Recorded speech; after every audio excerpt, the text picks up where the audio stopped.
歡迎嚟到港馬研究室，我係 Sam，準備開始1月25號沙田11場賽事預測。喺開始之前，記得訂閱頻道。照例先講一講頻道聲明先。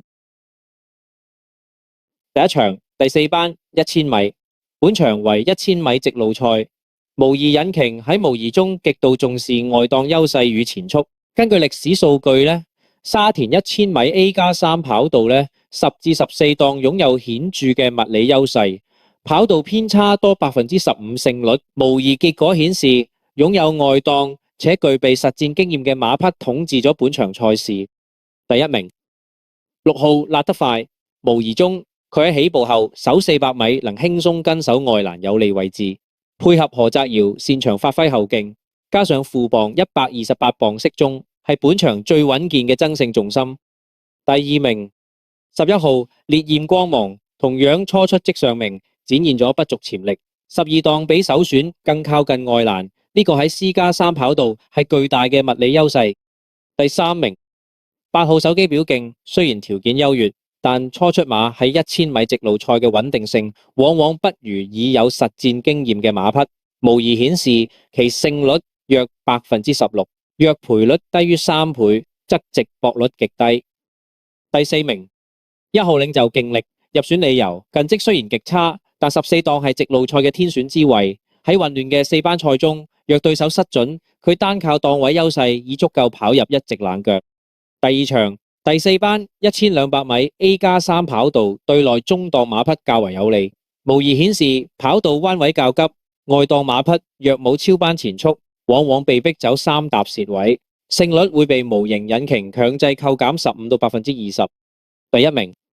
12號海藍寶，模擬顯示佢出閘後能輕易守喺第3至5位嘅黃金包廂位置，入直路後受惠於 A+3 跑道嘅內欄偏差，極大機會跑出。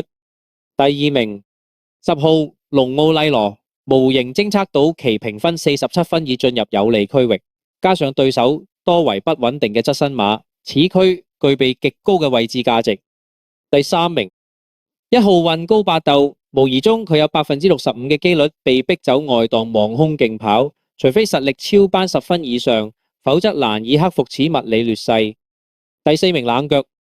14號信義，雖然評分低40分，但一檔加115磅係呢場混戰中嘅奇兵，若臨場步速偏快，佢有機會沿欄慳位殺入一直冷腳。第三場第2班2000米，起步點設於看台大直路，首個彎位距離起步點僅約200米。模型物理引擎警告，外檔馬匹若無法喺首200米內切入內欄，將被逼全程走3踏，多跑約15到20米路程。呢個喺2班高班賽事中係致命傷。第一名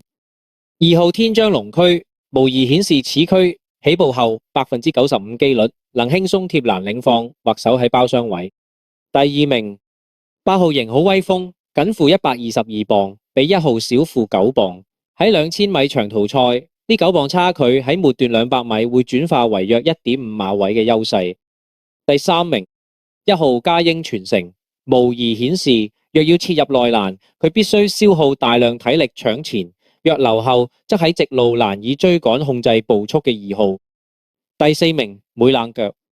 7號愛心神驅，3檔加上穩定嘅中長途表現，雖然爆發力不及2號，但勝在準成，適合放入3重彩或4重彩作配腳。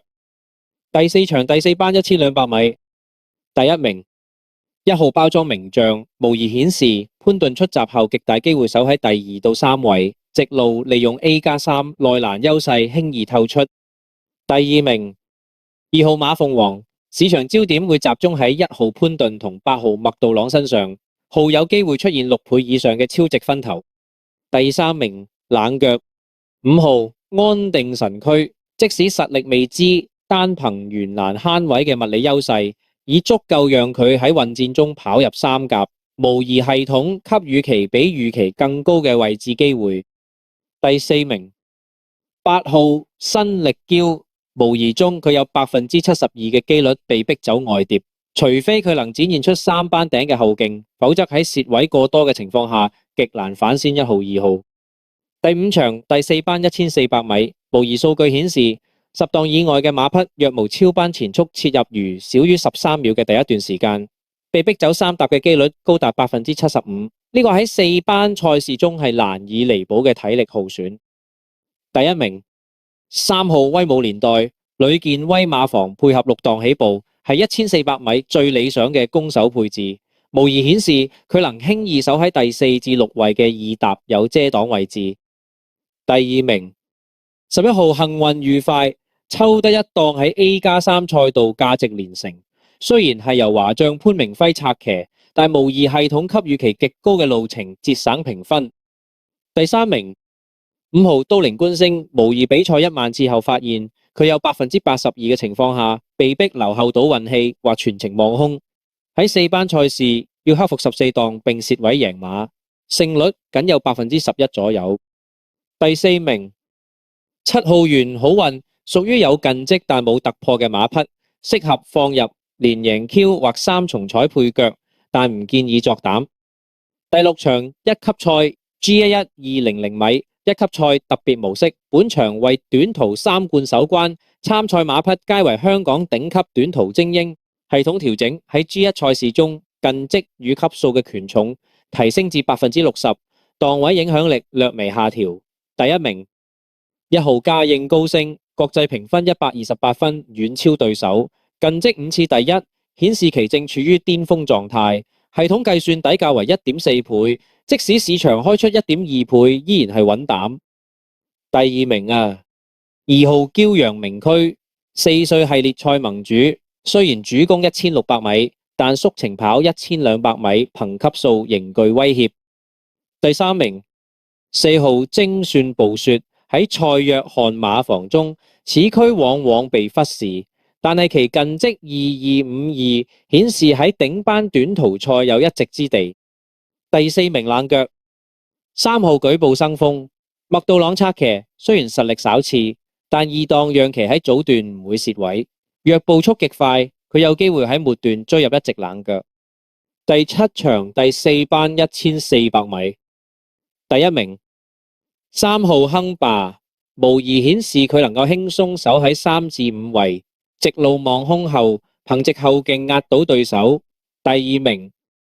4號深紅紅，模型預測騎師會採取破釜沉舟戰術，起步即搶入切入2踏領放，若能喺首400米單騎領放，其韌力足以堅持到終點。第三名5號百勝威龍，9檔稍尷尬，但係希威森擅長處理中檔馬，若能跟隨4號切入，有機會跑入3甲。第四名1號忍者傳承，負134頂磅，對呢匹體重唔算龐大嘅馬嚟講係沉重負擔。喺 A+3 賽道，若被困喺內欄無法望空，極易雖敗猶榮。第8場1級賽技一1600米，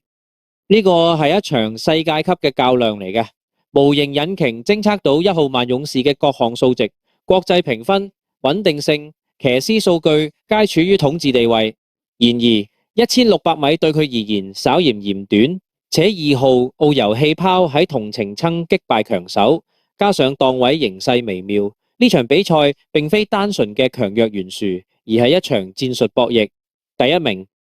1號浪漫勇士，全球最佳中距離馬之一，國際評分高達127分，其特點係極強嘅鬥心與加速力。第二名